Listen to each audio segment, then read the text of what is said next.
بنقول نشكرك لأنك سترتني. يعني طبعا هي لسه كبيرة قوي، لازم الواحد يقدم الشكر عنها، إحسانات ملهاش عدد. لكن نمرة واحد بنشكر من أجل الستر، أشكرك لأنك سترتني.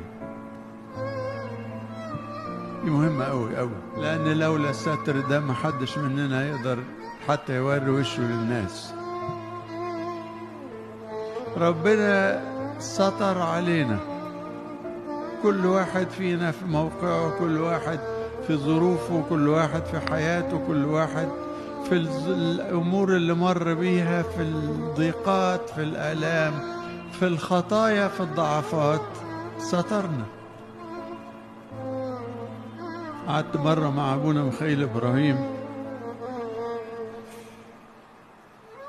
وقال لي بتصلي؟ قلت له بصلي. قال لي بتصلي صلاة الشكر؟ قلت له بصلي صلاة الشكر. قال لي ازاي؟ قلت زي ما بنقول، زي المكتوب، نشكرك على كل حال ومن أجل كل حال وفي كل حال. قال لي اقف. وقفت. أقول له ايه؟ قال لي لا مش كده.